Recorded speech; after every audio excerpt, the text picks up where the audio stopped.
Brother Joshua. Minamahal tayo pong lahat ay tumayo at samahan po ninyo kung manalangin ang ating dikilang Diyos, hallelujah, ang maglangis, magpala sa kanyang mga banal na salita. Let us pray. Hallelujah. Dakil at mapagpala po naming Ama sa langit, Diyos na makapangyarihan sa lahat, sa matamis at mapagpala mong pangalan, Kristo Jesus, pangalan na ibinigay sa silong ng langit, ibabaw ng lupa na siyang sukat lamang naming ikaligtas. Your name is above in every other name. There is Jesus. There is power, there is hope, there is healing, salvation, redemption in thy name. We believe in thee, there is Jesus. We trust in thee, there is Lord. Leading prayer for our beloved and honorable pastor. In the mighty name of Jesus, Lord, we pray, anoint the words, O God, put thy words in my mouth. In the mighty name of Jesus, they must have doubts, they must have unbelief, they must have destruction. Cast out right now and bind the power of darkness in Jesus' name. Hallelujah! Hallelujah! Praise the Lord, praise the Lord. Minamahal, malakas na palakpak para sa ating pinakamamahal na Panginoon. Luwalhatiin ang dakila at mapagpalang pangalan ng ating buhay ni Diyos. At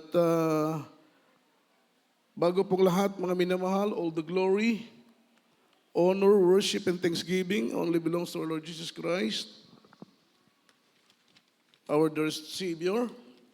And I give double honor and respect and cherish the blessed teachings, golden teachings of our dearly beloved parents in the Lord, beloved Honorable Pastor, beloved Evangelist Will D. Almeida, beloved Assistant Pastor Lina C. Almeida, to their beloved children, whole blessed Almeida family, sa lahat po ng mga anak, apo, at manugang ng ating kagalang-galang na pastor, ay patuloy po nating pinapaabot ang ating mga minamahal paggalang at pagmamahal sa mga anak ng ating mga magulang sa Panginoon. Mga minamahal pagkatunay sa kasalukuyan, sila po ang namamahala sa iglesia ng ating pinakamamahal na Panginoon.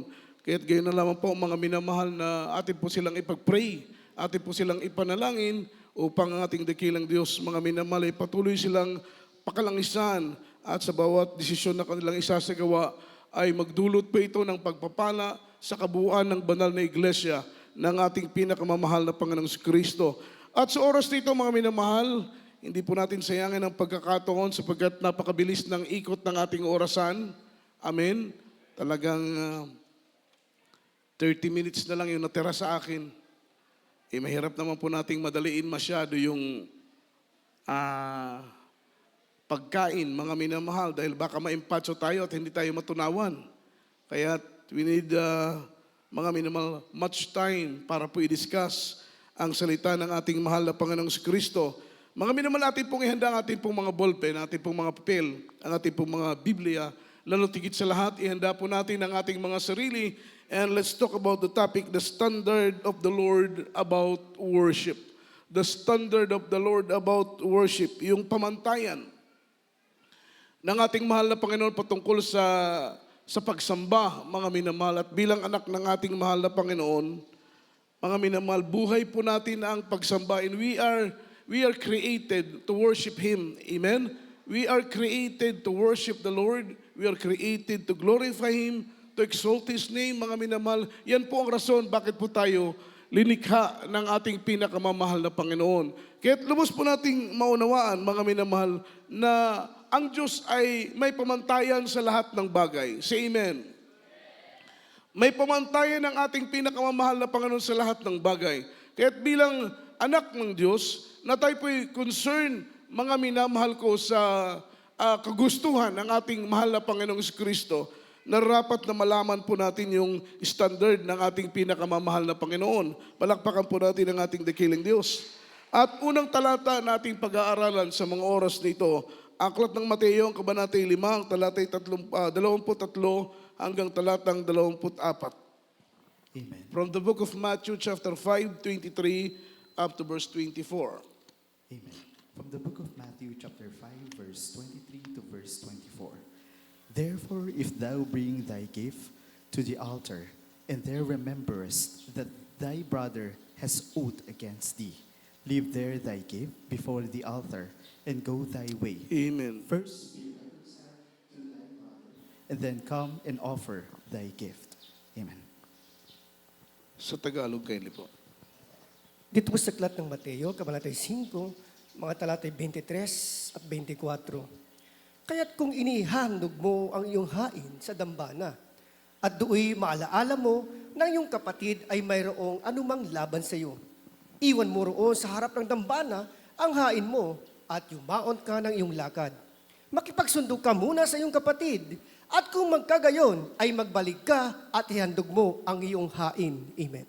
Palakpakan po natin ang ating mahal na Panginoon. At nawa, sana po'y meron tayong mga Biblia at sumunod po tayo sa pag-aaral ng salita ng mahal na Panginoon. Yung Book of Matthew, chapter 5, verse 23 and 24, these verses emphasize the importance of reconciliation with others before worshiping God. Ito pong talatang ito, mga minamahal, ay mariin na ipinapaunawa sa bawat isa sa atin ang kahalagahan ng pakikipag-ayos, mga minamahal, sa iba bago tayo dumako sa ating pagsamba sa ating mahal na Panginoon. Yan na po yung sinasabi, mga minamahal, na don't go to church before you go to Jesus. Don't go to church before you go to Jesus. So ang talatang ito, mga minamahal, mariin na ipinapaunawa at ipinapaliwanag sa atin na napakahalaga na before tayo dumalo, before tayo pumunta sa ating banal na gawain, mga minamahal, atin po munang i-examine ang ating sarili. Siyasatin ang ating mga sarili, mga minamahal, kung meron po bang conflict in between sa ating relationship, mga minamahal, sa ating kapwa-tao. Ano po ang sabi ng Biblia? 5 verse 23 and verse 24 ng Book of Matthew. Ano pong sabi ng Biblia? Kaya't kung inihahandog mo ang iyong hain sa dambana at do'y maalala mo na ang iyong kapatid ay mayroong anumang laban sa iyo, iwan mo roon sa harap ng dambana ang hain mo at yumaon ka ng iyong lakad. Makipagkasundo ka muna sa iyong kapatid at kung magkagayon ay magbalik ka at ihandog mo ang iyong hain. Mga minamahal, we need to search our heart before we go to church. Say amen. Say amen. Bago tayo lumabas sa ating mga tahanan, mga minamahal, atin po munang suriin, siyasatin ang ating mga sarili, mga minamahal. Baka meron tayong kagalit, baka masama ang ating loob, baka meron tayong paghihinanakit, baka tayo po'y nagtatanim ng galit, o kaya tayo po, mga minamahal ko, ay may kagalit na tao. Sabi ng Biblia, mga minamahal, huwag muna nating ihandog ang ating mga handog, yung pinaka-espesyal na handog na maaari nating maihandog sa mahal na Panginoon, walang iba kundi ang ating sarili. Ang tawag po dyan ay living sacrifice. Palakpakan po natin ang ating pinakamamahal na. Yan po ang pinaka-espesyal na handog, mga minamahal, na hinihintay ng mahal na Panginoon. Ang pinaka-espesyal na handog sa lahat ng handog, na pinaka-asam-asam ng ating pinakamamahal na Panginoon, ay walang iba kundi ang paghahandog natin ng ating mga buhay, paghahandog natin ng ating mga sarili sa ating pinakamamahal na Panginoong Jesucristo. Bagamat ang buhay na ito ay sa Kanya nagmula, nararapat din naman natin itong ialay sa ating pinakamamahal na Panginoon. Palakpakan po natin ang ating pinakamamahal na Panginoong Jesucristo.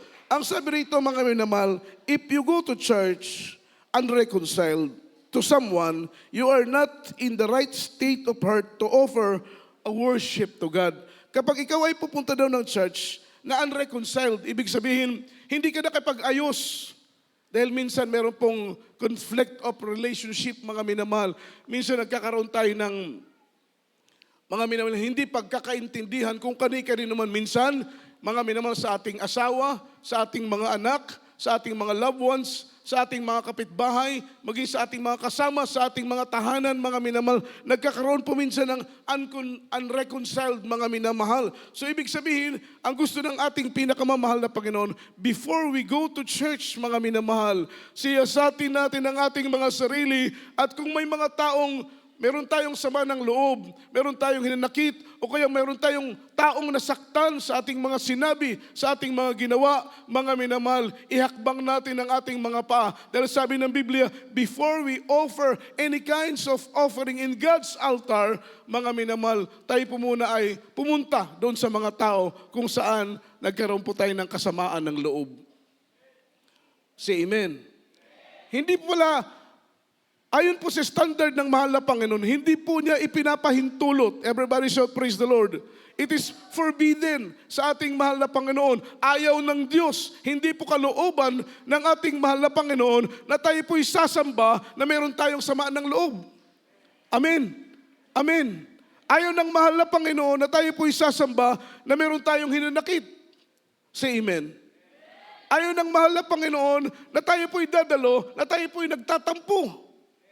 Bakit po mga minamahal, ang ating handog ay magiging walang kabuluhan. Ang ating pagsamba ay magiging walang silbi. Ang ating pagpupuri ay magiging walang pakinabang sapagkat tayo po'y naghahandog ng handog na mayroong kapintasan. Palakpakan po natin ang ating mahal na Panginoon. Kapag tayo po'y sumamba na may sama ng loob, kapag tayo po'y sumamba na mayroong hinanakit, mayroong galit sa ating puso, mayroong pagtatampo sa ating mga puso, ang ating pagsamba ay pagsambang isang uri ng pagsamba na mayroong kapintasan. And do you think natatanggapin ng mahal na Panginoon ang handog mo kapag ang paghandog mo ay mayroong kapintasan? Siyempre hindi. Everybody shout, praise the Lord. Ang nais ng ating mahal na Panginoon, kung tayo po'y maghahandog, mga minamahal, dapat ay plantsado ang ating mga puso. Amen. Hindi nga tayo dumadalo kung hindi plantsado ang ating barong ang ating long sleeve, ang ating pong mga blouse, ang ating mga palda. Nagsusumikap tayo na bago tayo dumalo, kailangan plantsado ang ating suot. Say amen. Kahit po yung ating mga panyo, pinaplansya natin mga minamahal. So kung tayo po ay concerned na plantsado ang ating damit, dapat concerned din po tayo na ang puso natin ay plantsado sa harapan ng ating mahal na Panginoon. Sabi ng isa nating kapatiran, Brad, di baling hindi plantsado ang damit, basta't importante, plantsado ang puso. Tama po ba yun? Palagi ko hindi rin tama, mga minamahal. Kailangan plantsado ang puso, dapat plantsado din ang damit. Baka habulin tayo ng plansya kapag mga minamahal, dumalo tayo na hindi plantsado. Okay lang siguro kung talagang walang plansya. Okay lang siguro kung matiming na walang kuryente. Amen. Amen. Baka sabihin niyo, Brother Joe, pati ba naman yung pagplansya, pinakikialaman mo pa? Hindi po mga minamahal. Concern lang po tayo dahil siyempre, haharap tayo sa hari ng mga hari. Haharap tayo sa Panginoon ng Panginoon. Haharap tayo sa Diyos na ating dakilang tagapagligtas. Sasambahin natin ang ating mahal na Panginoon. At sa dakong ito, mga minamahal, dito po tayo nakikipagtagpo sa ating mahal na Panginoon. Everybody shout, praise the Lord. Meron tayong date. At ang ating ka-date, walang iba kundi ang ating pinakamamahal na Panginoon. Siyempre kapag may date ka, magpapaganda ka. Amen. Magpapagwapo ka, mga minamahal. Kailangan, mga minamahal, maayos ang iyong damit. Mabango ka, mga minamahal, dahil makikipag-date ka Ganon din sa ating pinakamamahal na Panginoon. Araw ng linggo, araw ng gawain, tayo po ay nakikipag-date sa Panginoon. Tayo po ay nakikipagtagpo sa presensya ng Diyos dito po sa banal na gawain ng ating mahal na Panginoon. At hindi rin po mainam na dadalo ka, gaya ng sinabi ng ating kapatid, okay lang, Brad, basta't importante plantsado ang aking puso, okay lang na hindi plantsado ang aking damit. Hindi po mga minamahal. Mas mainam siguro na dadalo tayo, plantsado ang ating damit, plantsado rin ang ating mga puso.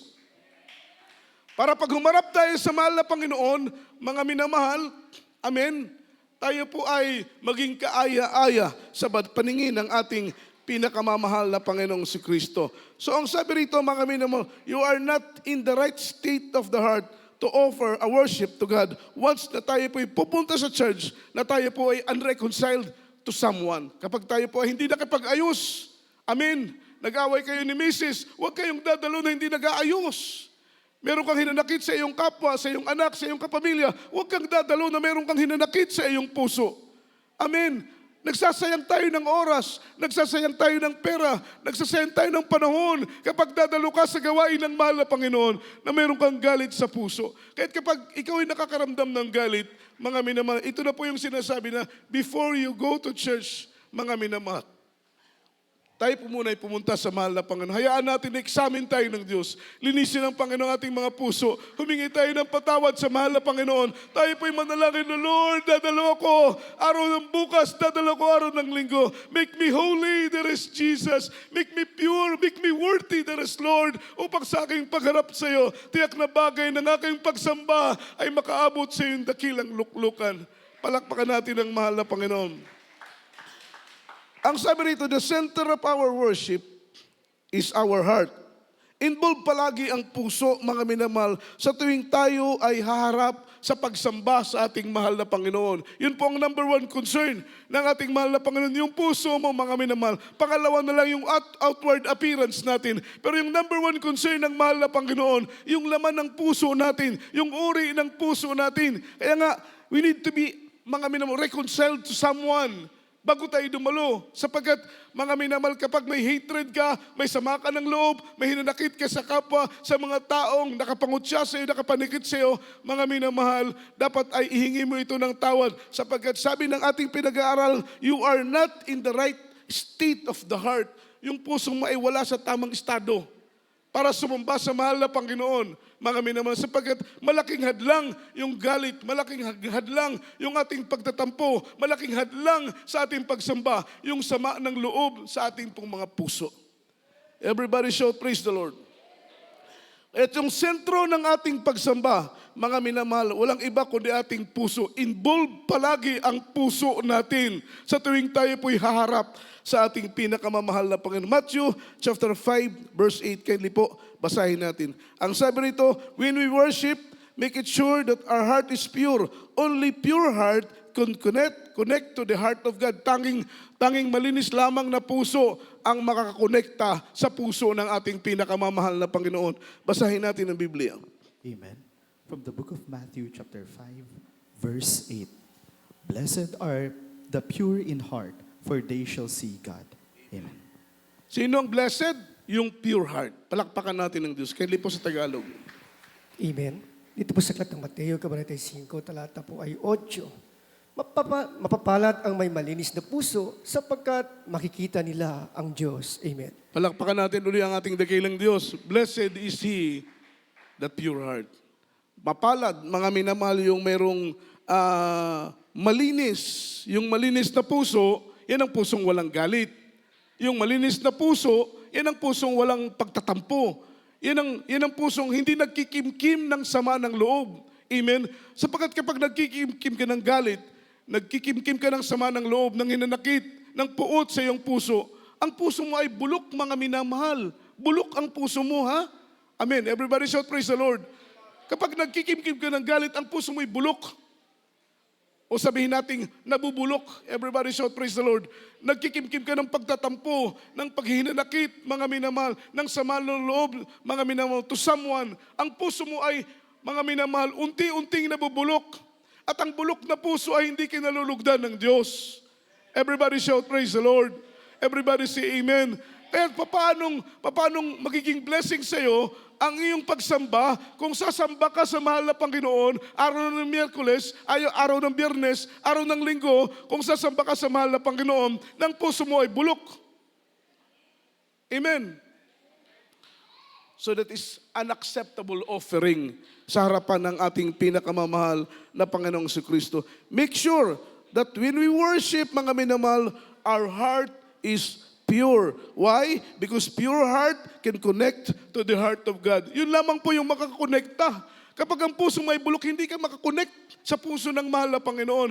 In the time of worship, para ma-bless ka. In the time of our worship, para ma-feel mo yung holy presence, ma-feel mo yung presensya ng mahal na Panginoon, kailangan connected ka sa puso ng ating mahal na Panginoon. Parang wifi yan eh. Kapag hindi ka connected sa wifi, hindi mo magamit yung internet. Kapag hindi ka, kagaya po yan ng telepono, kapag walang dial tone, hindi ka nakakonect, mga minamahal, hindi ka po makakontak. Ganun na ganun sa paglilingkod sa mahal na Panginoon. Kaya't magtataka, mula ng gawain, matatapos na lang ang gawain, dry na dry yung puso mo. Magtataka ka, matatapos na lang ang gawain, ni isang patak ng luha, wala pang luha na pumapatak, mga minamahal sa mato. Why? Because your heart are not connected to the heart of God.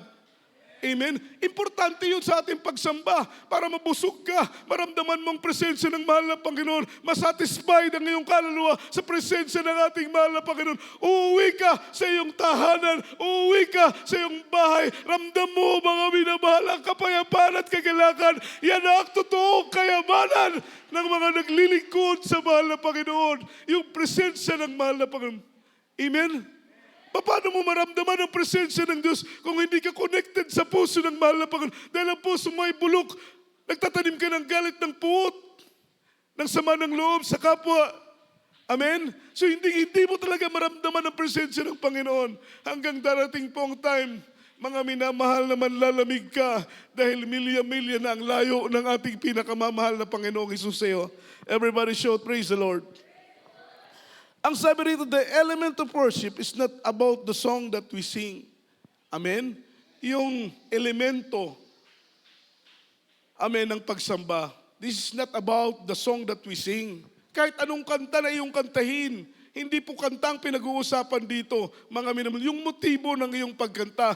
Dahil kahit napakaganda ng iyong kanta, kung ang puso mo naman ay hindi konektado sa puso ng ating mahal na Panginoon, hindi mo maramdaman ang presensya ng mahal na Panginoon. I-try mong magpuri, i-try mong umawit ng puso mo ay hindi konektado sa mahal na Panginoon. Hindi mo maramdaman yung presensya yung essence ng worship, yung essence ng presensya ng Panginoon. Hindi mo siya maramdaman, mga minamahal. Dahil hindi konektado ang puso mo sa puso ng ating mahal. This is not about the song that we sing. This is not about the instruments that we play. It is about the sacrifice that we offer.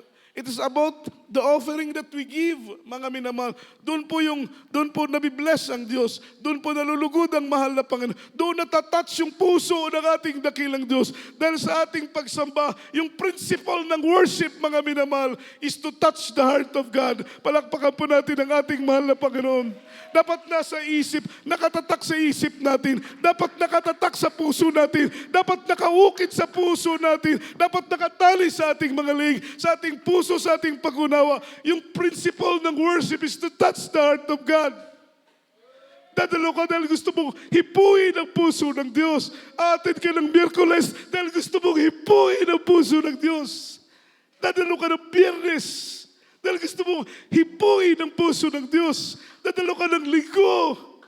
Magagayak ka ng maaga. Mga minamahal, asikasuhin mo ang sarili mo. Dadalo ka sa gawain because you want to touch the heart of God. Sasamba ka, tutugtog ka, awit ka.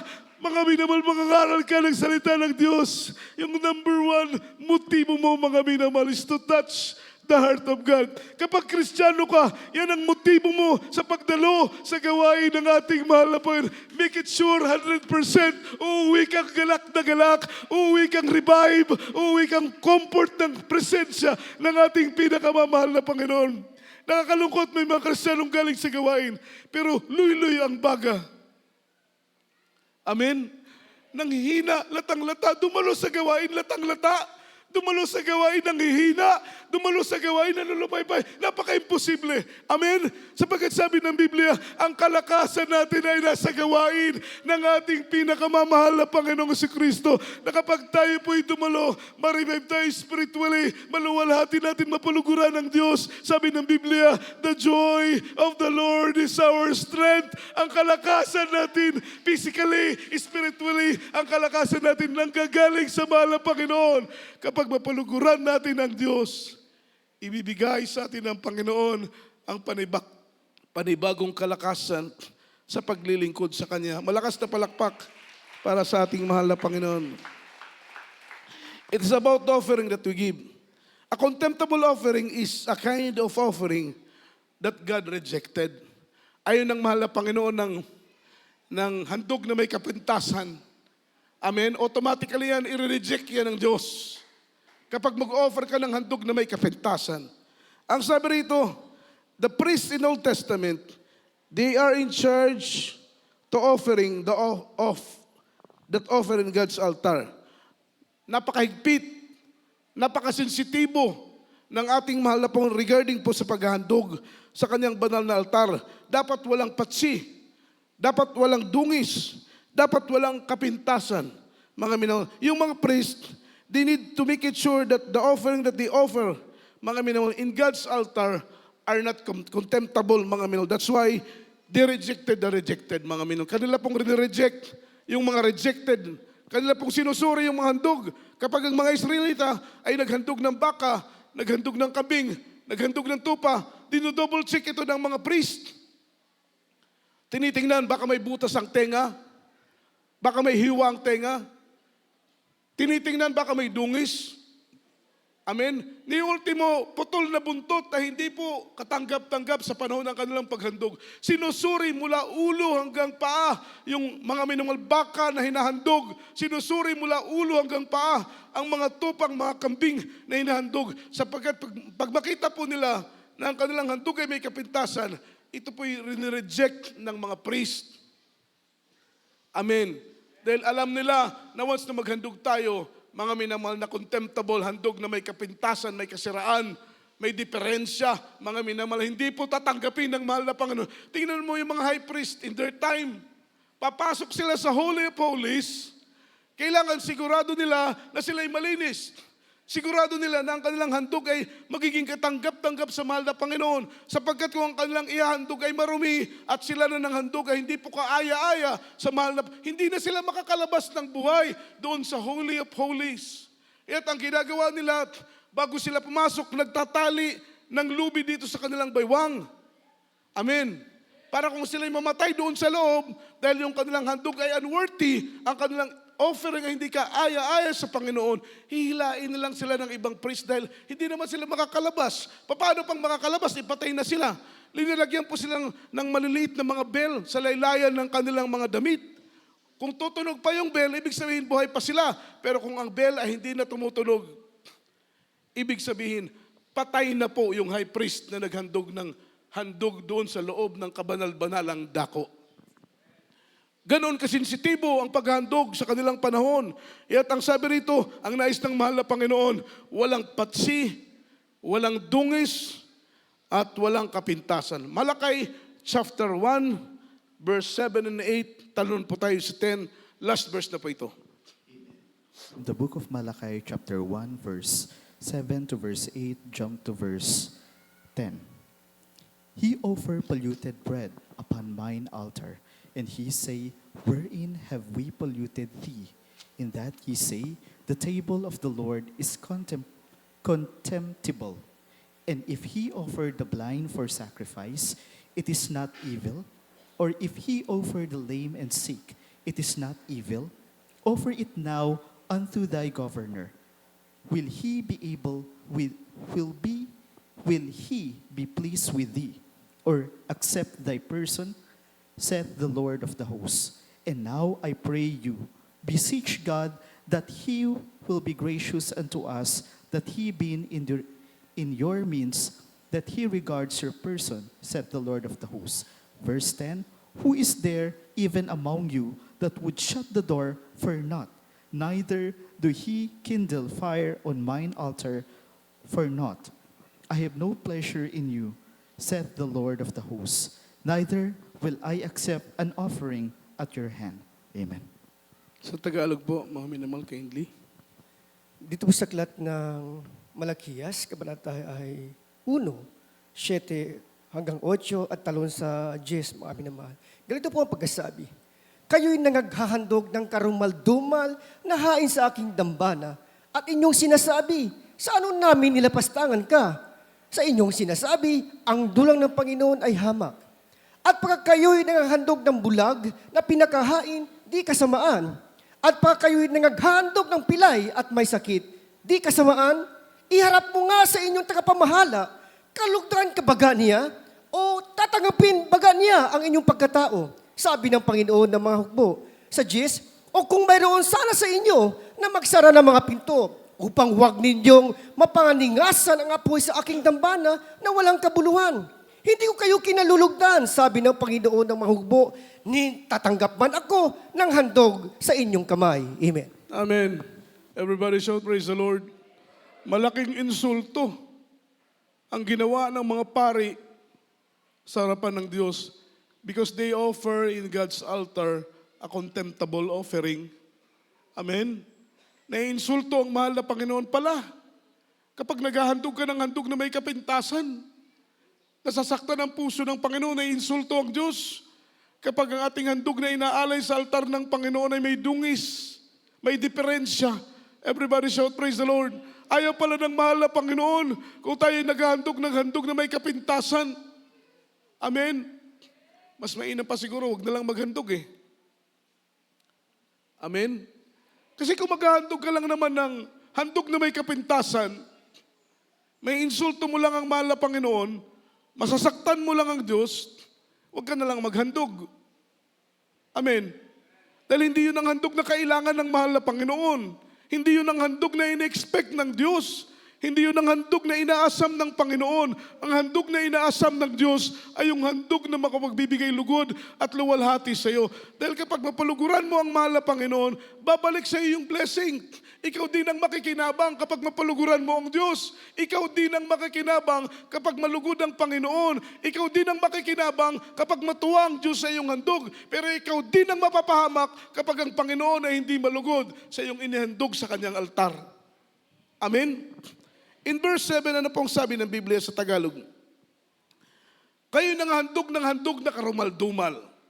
Punto por punto masakit ang sinabi ng mahal na Panginoon. You offer an abomination offering sa harapan ng mahal na karumal-dumal.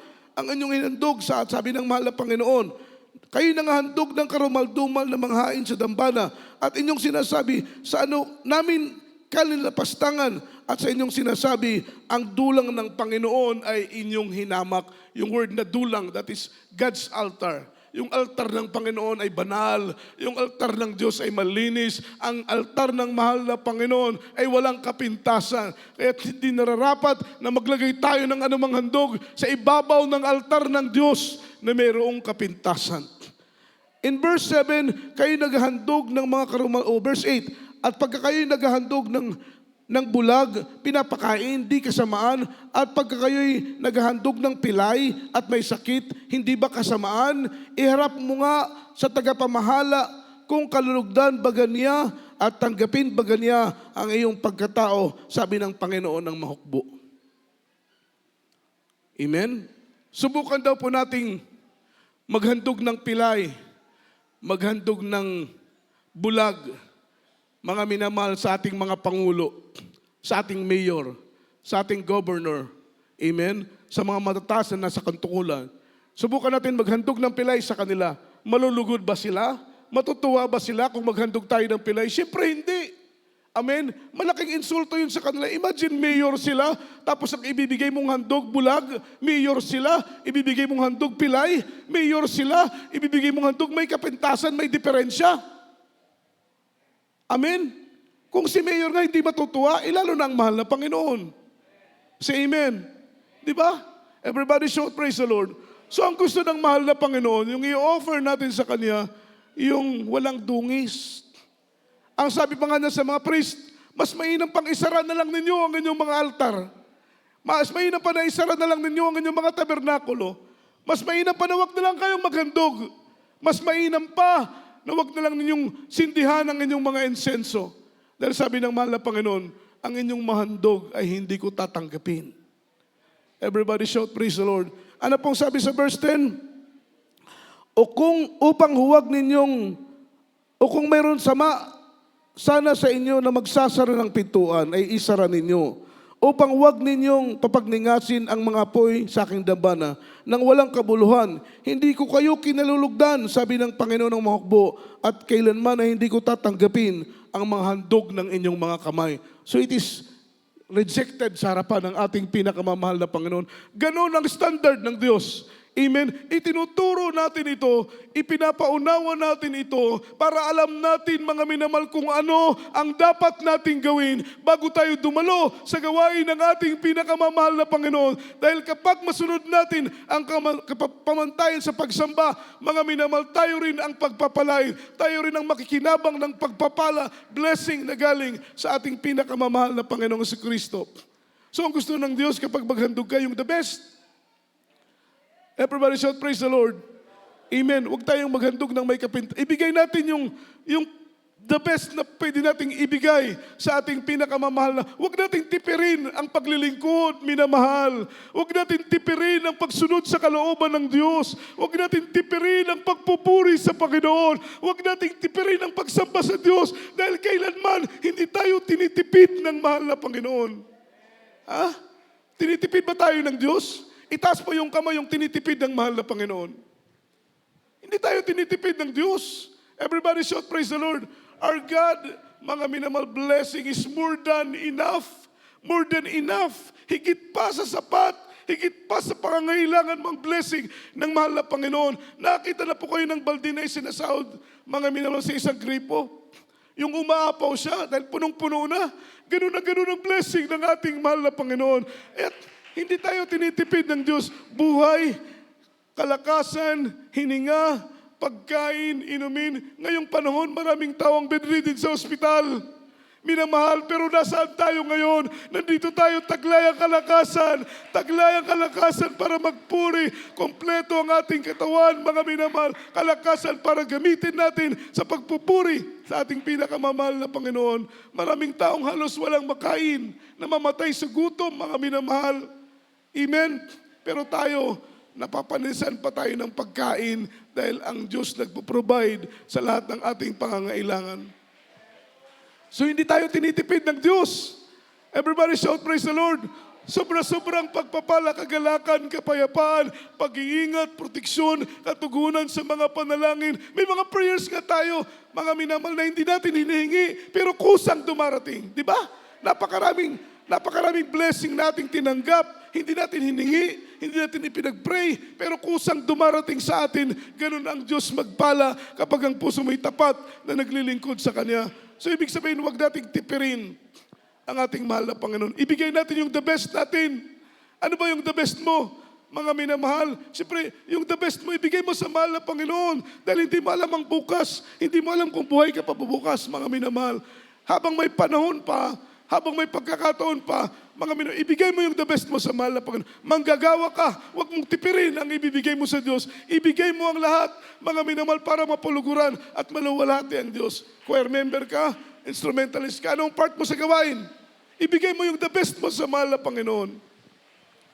Amen. Naglilingkod, ordinaryo kang kapatiran, ibigay mo yung the best mo sa ating pinakamamahal na Panginoon. Everybody shout, praise the Lord. Diba? Dahil ang mahal na Panginoon, hindi po siya nag-expect ng mga bagay na hindi mo kayang ibigay. Take note, mga minamahal. Mga bagay na hindi mo kayang ibigay sa Kanya. Because God knows our load limit. God knows our capacity. Alam ng Panginoon yung kakayahan natin. Minamahal. Everybody shout, praise the Lord. Palakpakan natin ang ating pinakamamahal. He knows your load limit. He knows your capacity. Alam ng Panginoon kung anong kaya mong ibigay. Yung mga bagay na hindi mo kayang ibigay, alam din ng Diyos. Say amen. Because He is omniscient God. He is omnipresent God. Alam niya kung ano ang kaya mo at alam niya kung ano ang hindi mo kaya.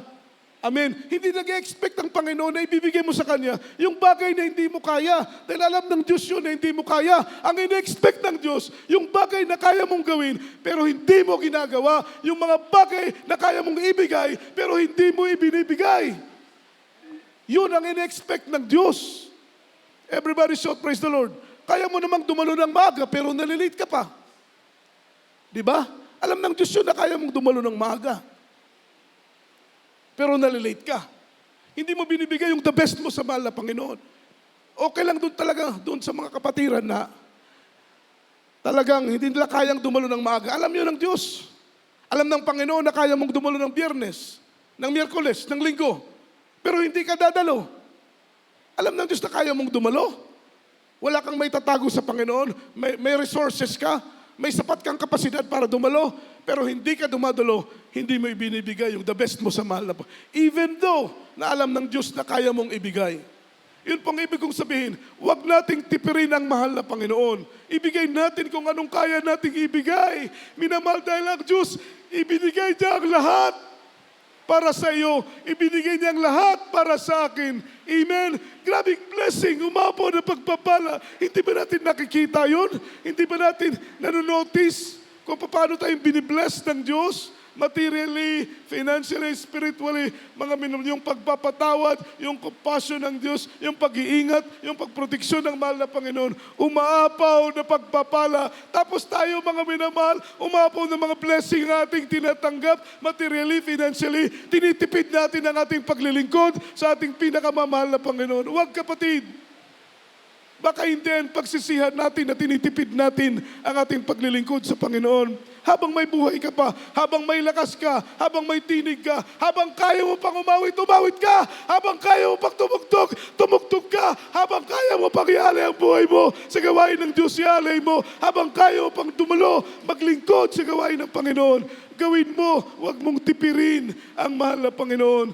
Dahil mga minamahal, alam ng Diyos kung anong kaya mong ibigay. Nalulungkot ang Panginoon kapag hindi mo ibinibigay sa Kanya yung mga bagay na alam ng Diyos na kaya mo namang ibigay. Naintindihan po ninyo, minamahal? Ulitin ko po, nalulungkot ang Panginoon sa mga bagay na hindi mo ibinibigay sa Kanya, although na alam niya na kaya mo namang ibigay. Yun po ang in-expect ng Diyos. Yung kaya mong ibigay. Yung hindi mo kaya, hindi yan in-expect ng Diyos. Pero yung kaya mong ibigay, kapatid, hinihintay yan ng Diyos na ibigay mo sa Kanya. Palakpakan po natin ang mahal na Panginoon. Everybody shout, praise the Lord. Sa oras na ito'y awitan natin ang ating pinakamamahal na Panginoon. Nawa ang Diyos ay magmulat sa ating puso't kaisipan. Napakahalaga ng ating paglapit sa panan ng Panginoon.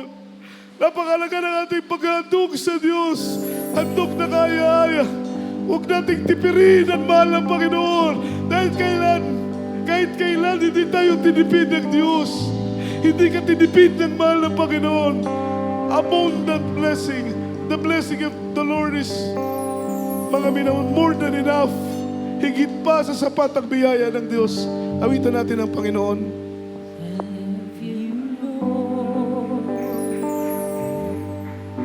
For your mercy never fails me. In all my days, I've been held in your embrace. From the moment that I wake up until I lay my head, I will sing of the goodness of God.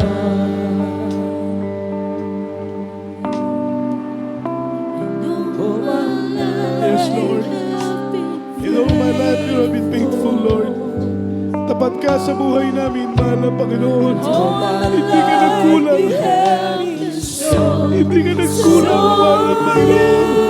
Napakabuti mo sa buhay namin. Every breath Yes, that Lord. you make, Hallelujah, hallelujah. Umawit mo tayong lahat sa mahal na Panginoon. Unawain mo natin ang of lyrics. the goodness. Nawiting ito. Thank you so much for the goodness. Thank you so much for the loving kindness. Thank you, You Lord, have for the led me mercy. through the fire, Thank you, Lord. the Hallelujah. darkest night. You are close like no Yes, other. Lord. Hallelujah. I know you as a father. I know you as a friend. As I have believed Umawit tayo sa mahal na Panginoon. goodness of God. Yes, Lord. All my life you have been faithful. Kindly po sa Tagalog version. Praise the Lord. All my life you have been so good. Hallelujah. Hallelujah. With every breath that I am able, I will sing of the goodness of God. Mahal kita. Yes. Hallelujah. Thank you, Lord. Walang hanggang iyong biyaya. Amen. Buhay Oh, God. hawak mo sa iyong pagkat. Mula sa aking pagbulan hanggang sa pag-ibig, awitin ko Sabay-sabay tayong ang magpuri. kabuti. Sabay-sabay tayong umawit sa mahal na Panginoon. Ibabot natin ang ating pagsamba sa ating dakilang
Lord. Puri ka, mahal na Panginoon. Puri ka, O Diyos.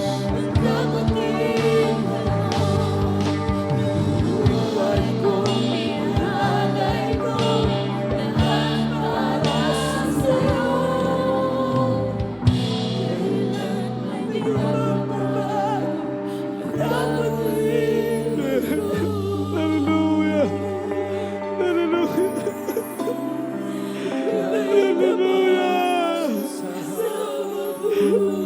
Kailan ba di magbabago ang kabutihan mo?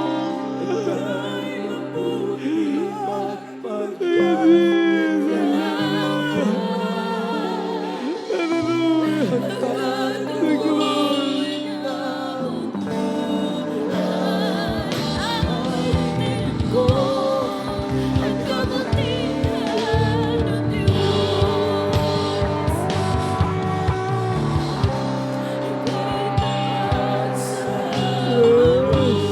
Thank you, Jesus.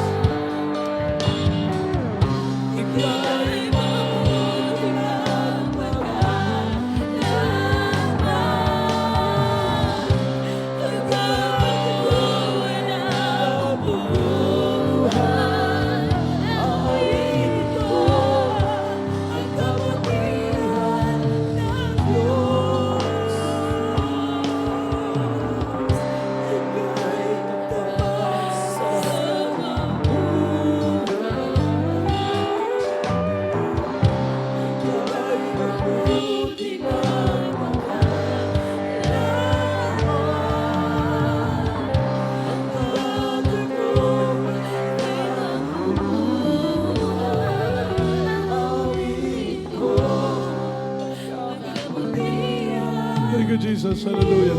Thank you, Jesus. Puri ka, mahal na Panginoon.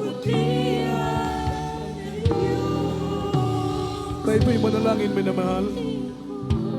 Manalangin po tayong lahat sa oras dito. Ipanalangin po natin ang kalakasan na galing sa Diyos. Maunawaan nating lubusan yung standard ng pagsamba sa mahal na Panginoon.